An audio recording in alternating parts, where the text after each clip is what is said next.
Hi, my name is Heidi Allen, and I'm one of the wedding planners from the television show Rich Bride, Poor Bride. Rich Bride, Poor Bride in Canada, where I'm from, is played on the Slice Network, and down in the States, it's on WeTV.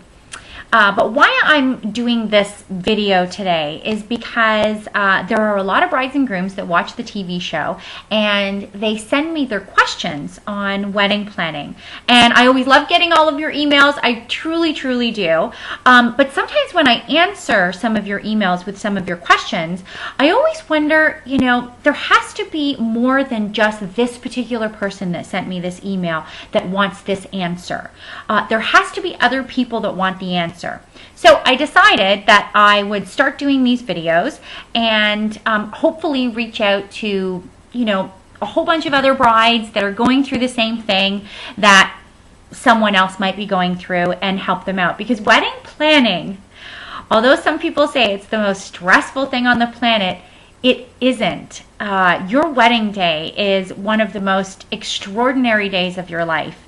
And the days, you know, leading up to that, the planning process should be just as enjoyable. You should enjoy all of the planning and the, you know, family helping and bridesmaids, and you should enjoy all of this because you're planning one of the most important days of your life, and I want everyone to enjoy it. So I thought if I could just maybe help out just a little by answering some of these questions, then this planning process will be a lot easier for you. So we're going to talk about a question that I was sent that's actually a very important question, and I get not necessarily say this particular question, but about how to make proper decisions with family members. I get that question a lot. So we're going to do Robin's question today, and she writes, "Hi Heidi, how should a bride and groom deal with aggressive parents?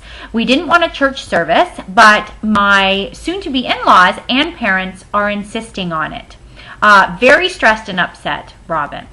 Okay, Robin, so this is for you, and this is for any other couple out there that are going through the same dilemma.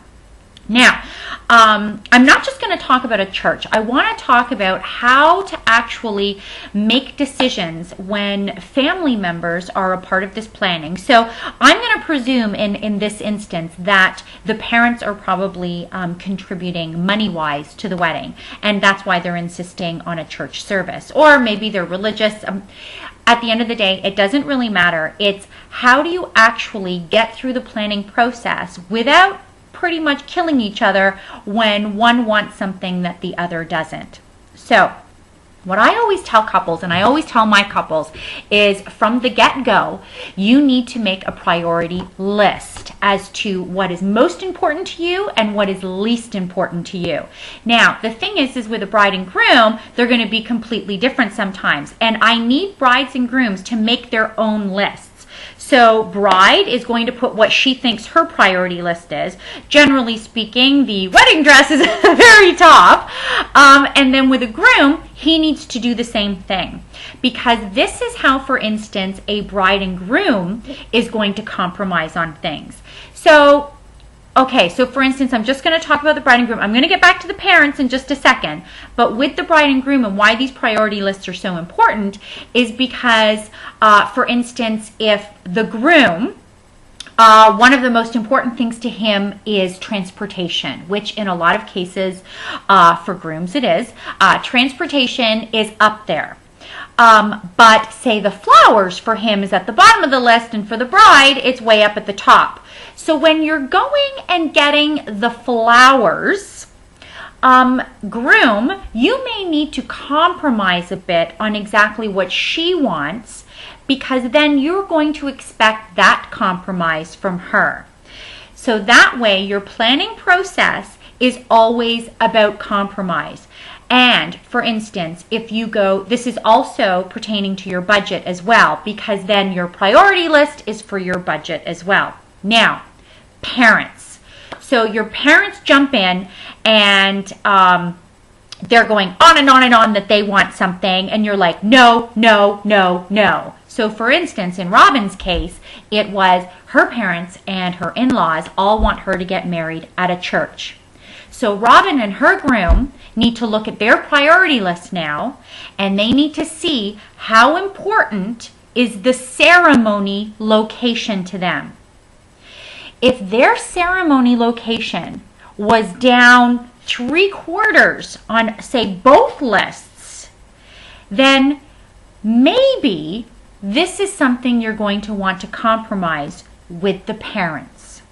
If this is something that on their priority list is top, and it sounds like for both of the parents on their priority list, the church is up there, is on the top of their priority list, then maybe this is a compromise you should make with your parents. Now, if this is going to go on beliefs and what you do believe in and what you don't believe in, I can understand that. But at the end of the day, your ceremony, your wedding ceremony, is about the two of you making your vows. If the location was so low on your list, does it really matter? It is a small portion of the wedding. In most cases, I'd say the longest time you'll be in a ceremony is an hour. So it's an hour out of the day. Churches, in general terms, are absolutely beautiful, which means you don't have to do a lot of decor, or you can order a lot of decor to enhance it, whatever you want. But if this is something that is at the bottom of your list, Robin, your priority list, and yet at the top of your parents', maybe there needs to be some sort of compromise. Maybe it's that you do get married in a church, but you don't have Holy Communion. So you don't have the full service. You only have the civil service, which is a half an hour long. See, what I'm trying to say here is wedding planning is always, just like your marriage, is always about compromising. And instead of just constantly headbutting at each other, you need to figure out where on your lists your priorities are. Now, once you've made those decisions, so you're not going to go to a church, you are going to go to a church, you're not going to go with a limo, you are going to go with a limo, whatever it is, you need to stand firm on it. But you always, at the end of the day, number one, you need to look at your priority list. Where is it in your priority list? Number two, you need to always listen to the other side. So when you come together to discuss if you're getting married in a church or not getting married in a church, whatever your decision is, you need to always, always listen to the other side. And my thing with my couples is when a couple is trying to discuss something and they're both upset about it and they both want, they want, he wants a limo, she doesn't want a limo, he wants a limo, whatever it is. I make the other person express what their point of view was. So if the bride is talking and she's saying why she doesn't want something, I always make the groom repeat it back so that truly he does understand her point of view and she understands his point of view. Because when you finally do that, sometimes it's not that hard to make the decision.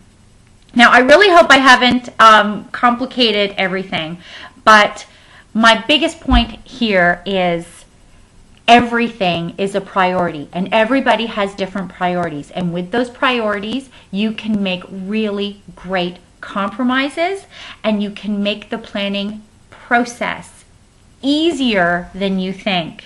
I also need everyone to remember that your wedding day is only one day. It's a wedding day, not a wedding lifetime, a wedding day. Your new spouse and your families are every day. So just remember that when you're headbutting and you definitely want something and you're not going to compromise and you're not going to give in, I just need you all to remember that it's just one day, the wedding day. So listen, everyone, happy planning. I hope that helped. I really, really do. And if you have any questions, if anyone out there has any comments, if you have any questions, please don't hesitate to email me at Heidi@weddingsheidistyle.com. That's Heidi, Heidi, at weddings with an S, HeidiStyle.com. But I'll have it at the bottom on this website. So please, if you have any comments or questions, and maybe the next video will be your question. So happy planning, everyone.